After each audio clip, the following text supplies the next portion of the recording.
Iran की तारीख। कदीम फ़ारिस।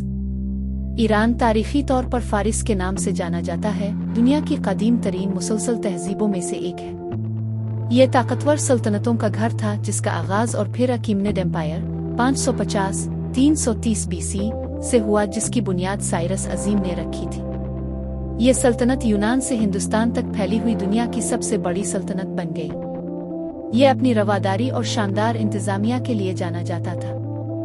अकीमेनिड्स को सिकंदर आज़म के हाथों शिकस्त हुई, जिसके नतीजे में हेलेनिस्टिक हुक्मरानी शुरू हुई। बाद में पार्थेन सल्तनत 247 BC 224 C आई। इसके बाद सासानी सल्तनत 224-651 C, जो रोम और बाज़ंतम का एक ताकतवर हरीफ था और फ़ारसी सकाफत और ज़रतुश्ती मज़हब के लिए सुनहरी दौर था। इस्लामी दूर 651-1501 651 ईस्वी में अरब मुसलमानों की फतह के बाद फ़ारिस इस्लामी दुनिया का हिस्सा बन गया।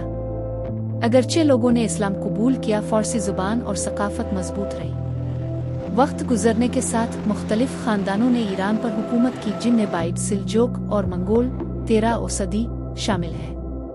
फ़ारसी इस्लामी मशरिक़ की अहम अदबी और सकाफती ज़ुबान बन गई। सफ़वी सल्तनत 1501-1736।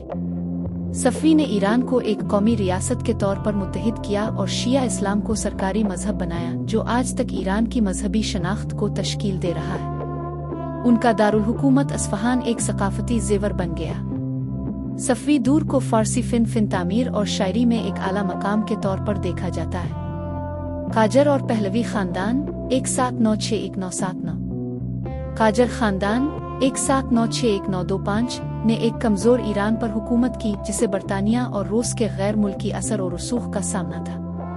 1925 में रज़ा शाह पहलवी ने इक़्तिदार पर कब्ज़ा किया और ईरान को जदीद बनाना शुरू किया। उनके बेटे मोहम्मद रज़ा शाह ने जदीदियत को जारी रखा, लेकिन खुद मुख्तारी से हुकूमत की, जिससे बदअमनी बढ़ती गई। इस्लामी इनकलाब और जदीद ईरान 1979। आज 1979 में इस्लामी इनकलाब ने शाह का तख्ता उलट दिया। आयतुल्लाह खुमैनी की क़ियादत में ईरान एक इस्लामी जमहूरिया बन गया, जो मजहबी कानून के तहत चल रहा था। अमरीकी सिफारत खाने के यरगमाली बहरान 1979-1981 ने मगरिब के साथ ताल्लुकात को ख़राब किया। तब से ईरान वक़्ता फ़ौक़ता इस्लाहात और क़दामत पसंद तहरीकों के साथ एक मजहबी थियोक्रेसी रहा है। ये मशरिक़ वुस्ता में बासर रहा है और अपने जोहरी प्रोग्राम, इलाकाई पॉलिसियों और इंसानी हुकूक के मसाइल पर अक्सर मगरबी ताकतों से इख्तिलाफ करता है। Please like and share.